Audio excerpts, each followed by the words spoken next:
വാഗമണിൻ്റെ അതിമനോഹരമായ കാഴ്ചകൾ കാണുവാൻ വേണ്ടി ഒന്ന് എത്തിയതാണ്. ഒരു പാരച്യൂട്ട് ഉയർന്നു പറക്കുവാനുള്ള ശ്രമത്തിലാണ്. യാത്രക്കാരെ കൊണ്ടുള്ള യാത്രയാണ്.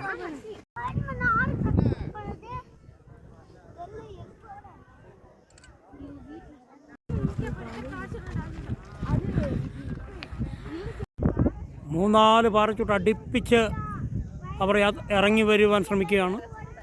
നോക്കൂ, ഇതെല്ലാം ഒന്ന് കാണുവാൻ അതിമനോഹരമായ കാഴ്ചകളാണ്. ഒരു ദിവസം വേണം നമുക്ക് വാഗമണ്ണിൽ വന്ന് ഇത് മൊത്തം ഒന്ന് കണ്ട് പോകുവാൻ. അങ്ങ് അകലെ നിന്ന് ആ പാരച്യൂട്ടിൽ അവർ പറഞ്ഞു വരുന്നു. നോക്കൂ, നമ്മുടെ കണ്ണെത്താ ദൂരം വരെ ആ റൈഡർമാർ അവരെയും കൊണ്ട് യാത്ര ചെയ്തിട്ടാണ് തിരിച്ചു കൊണ്ടുവന്ന് സേഫ്റ്റിയായിട്ട് ഇവിടെ ഇറക്കുന്നത്. നോക്കൂ, ഒരു ദിവസം കൊണ്ടൊന്നും ഇതൊന്നും കണ്ടു കാണാൻ പറ്റില്ല. വാഗമണ്ണ് ഫുള്ള് ഒരു ദിവസം ഫുള്ള് കറങ്ങിയാലേ നമുക്ക് ഇതെല്ലാം ഇവിടെ പകർത്തി പോകുവാൻ സാധിക്കുകയുള്ളൂ. എല്ലാം കണ്ടു കേട്ട് പോകണമെന്ന് ഒരു ദിവസമാകും. നോക്കൂ, പാരച്യൂട്ടുകൾ ആകാശവേദികൾ കൂടി പറന്നു വരുന്നു. നോക്കൂ, റൈഡർമാർ ഒരു പാരച്യൂട്ടിൽ ആൾക്കാരെയും കൊണ്ട് പറക്കുവാൻ തുടങ്ങുകയാണ്.